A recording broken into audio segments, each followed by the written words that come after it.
Hi friends, మొదటిసారికి మహబ్ channel ఇచ్చిన వారు subscribe చేసుకోండి. ఉద్యోగాల ఖాళీలపై సర్కార్ ఆరా తీస్తుంది.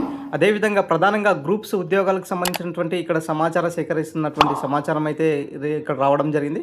రాష్ట్ర ప్రభుత్వం 2 ఏళ్లుగా కొలువుల జాతర ద్వారా చేపట్టినటువంటి నియామకాల పత్రాల పంపిణీ అనంతరం ఈ యొక్క పరిస్థితులపై సాధారణ పరిపాలన విభాగము మరి పరిశీలన చేపడుతుంది. ముఖ్యమంత్రి రేవంత్ రెడ్డి బాధ్యతలు తీసుకున్న తర్వాత 2 ఏళ్ల కాలంలో పెద్ద సంఖ్యలో మరి ఇక్కడ ఉద్యోగాలు భర్తీ చేపట్టిన సంగతి తెలిసిందే. గ్రూప్ 1 నుంచి మరి గ్రూప్ 4 వరకు టీచర్లు, అదేవిధంగా లెక్చరర్లు, అదేవిధంగా పోలీసు విభాగాల్లో ఖాళీలకు సంబంధించినటువంటి పోస్టులు మరి ఎంతమంది మరి దీంట్లో ఉద్యోగాలు చేరారు, ఎంతమంది బ్యాక్లాగ్స్ ఉన్నాయి. సో ప్రధానంగా ఇక్కడ చూసుకున్నట్లయితే అండి, మనకు గ్రూప్స్ సంబంధించినటువంటి ఉద్యోగాలపైన ఇక్కడ సమాచారం అయితే సేకరించడం జరుగుతుంది.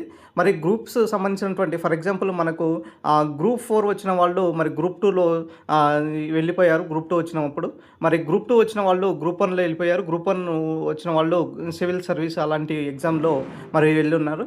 సో అలాంటి పోస్టులు ఏదైతే బ్యాక్లాగ్స్ ఏదైతే ఏర్పడినాయో మరి దానిపైన సర్కార్ అయితే కసరత్తు చేస్తుంది. ఎన్ని పోస్టులు ఖాళీలు ఉన్నాయి ఇప్పుడు ప్రజెంట్ అనేది మరి ఎంక్వైరీ అయితే చేయడం జరుగుతుంది. సో దాంతోపాటుగా మనకు ఖాళీల పైన స్పష్టత వస్తే ఎంతమంది కొలువులు చేరారు అని తెలుసుకోవడానికి జేఏడి ఒకవైపు చర్య చేపట్టగా మరోవైపు శాఖల వారీగా మరి ఖాళీల వివరాలను సమర్పించాలనేసి ఆర్థిక శాఖ కూడా ఇక్కడ ఆదేశాలు జారీ చేయడం జరిగింది. సో దీంతో 2 అంశాలను వేరువేరుగా సమాచారాన్ని ఆయా శాఖలకు సిద్ధం చేస్తున్నాయి.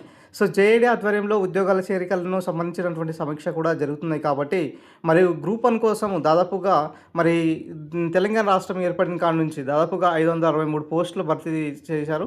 సో ఈ 563 పోస్టుల్లో మరి సివిల్ సర్వీస్ సంబంధించినటువంటి ఎగ్జామ్స్లో కొంతమంది ఉత్తీర్ణతలు సాధించి దాదాపుగా 20 మంది పైగా వెళ్ళిపోయారు. సో దీంట్లో మరి గ్రూప్ 1లో ఎంతమంది వేకెన్సీస్ ఉన్నాయి, ఎంతమంది చేరారు అన్న దానిపైన, అదేవిధంగా గ్రూప్ 2లో ఎంతమంది చేరారు, ఎన్ని వేకెన్సీస్ ఉన్నాయి, మరి గ్రూప్ 3 గ్రూప్ 4 లాంటి ఉద్యోగాల్లో కూడా ఎన్ని వేకెన్సీస్ ఉన్నాయి అనేది మొత్తము ఇక్కడ శాఖల వారీగా ఇక్కడ పరిశీలించడం జరుగుతుందండి. సో ఆర్థిక శాఖ కూడా దీనికి సంబంధించినటువంటి మొత్తం రిపోర్ట్స్ ఇవ్వాలనేసి ఇక్కడ చెప్పడం జరుగుతుంది. సో ఈ రిపోర్ట్స్ ఇచ్చిన తర్వాత మరి ఎన్ని ఖాళీలు ఉన్నాయి, అప్కమింగ్ మరి ఎన్ని నోటిఫికేషన్స్ మరి వేయాలి, మరి ఇప్పుడు ఉన్నటువంటి ప్రజెంట్ సిచ్యువేషన్లో వివిధ శాఖలో ఉన్నటువంటి ఖాళీలపైన మరి ఎంతవరకు ఇవ్వాలి అన్న దానిపైన స్పష్టత ఇచ్చే అవకాశాలు కూడా ఎక్కువ కనిపిస్తున్నాయి. సో ఇలా ఒక స్పష్టత వచ్చినప్పుడు అంటే గ్రూప్ 1లో ఇన్ని వేకెన్సీస్ ఉన్నాయి, గ్రూప్ 2లో మరి ఇన్ని వేకెన్సీస్ ఉన్నాయి అని స్పష్టత వచ్చినప్పుడు మరి దీనికి సంబంధించినటువంటి ఆర్థిక శాఖ ఆమోదించిన తర్వాత మరి నోటిఫికేషన్ ఇచ్చే ప్రయత్నంలో తెలంగాణ ప్రభుత్వం కసరత్తు అయితే చేస్తుంది. సో ఏదైతే ఓటీఆర్ సంబంధించినటువంటి అప్డేట్ ఏదైతే ఉన్నదో, సో మనకు ఏప్రిల్ 10 ఏదైతే లాస్ట్ డేట్ ఉన్నదో మరి ఈ లాస్ట్ డేట్ తర్వాత మరి కొన్ని నోటిఫికేషన్స్ కూడా ఇచ్చే ప్రయత్నం ఉన్నది. దాదాపుగా టీజీపీఎస్సీ నుంచి దాదాపుగా 13 శాఖల్లో ఇక్కడ ప్రధానంగా 3500 వరకు పోస్టులను భర్తీ చేయాలనేసి అప్కమింగ్ వేచి చూస్తుంది.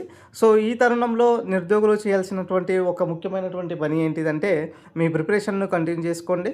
అదేవిధంగా రివిజన్స్ కోసం ఎక్కువగా ప్రయత్నం చేయండి.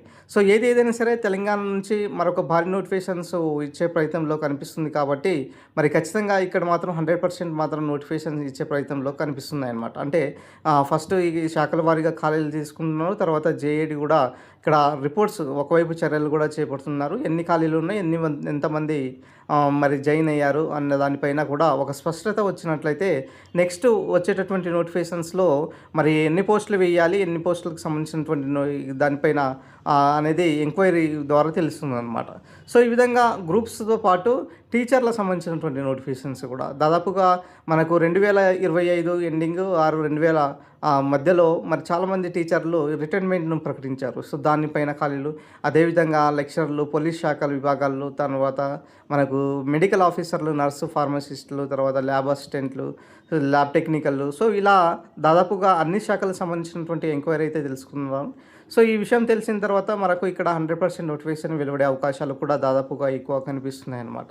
సో ఈ విధంగా మనకు అన్ని శాఖలకు సంబంధించినటువంటి రిపోర్ట్ వచ్చిన తర్వాత ప్రభుత్వం కూడా అన్ని శాఖలకు సంబంధించినటువంటి నోటిఫికేషన్స్ ఇచ్చే ప్రయత్నంలో కూడా కనిపించేటటువంటి సూచనలు అయితే కనిపిస్తున్నాయి. సో ఏదైనా సరే 2 తెలుగు రాష్ట్రాల్లో మాత్రము మరి నోటిఫికేషన్స్ విషయంలో మరి ప్రభుత్వాలు అయితే కసరత్తు చేపడుతున్నాయి. ఒకవైపు ఆల్రెడీ మనకు జాబ్ క్యాలెండర్ రూపంలో ఏపీ ప్రభుత్వం కూడా దాదాపుగా 10,000 వరకు ఇక్కడ నోటిఫికేషన్స్ కూడా ఇవ్వడం జరిగింది.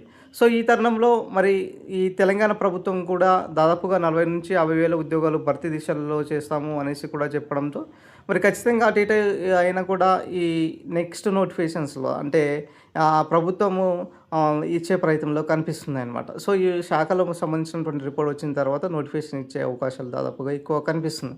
సో, ఇది ఓవరాల్‌గా సంబంధించినటువంటి అప్డేట్ అండి.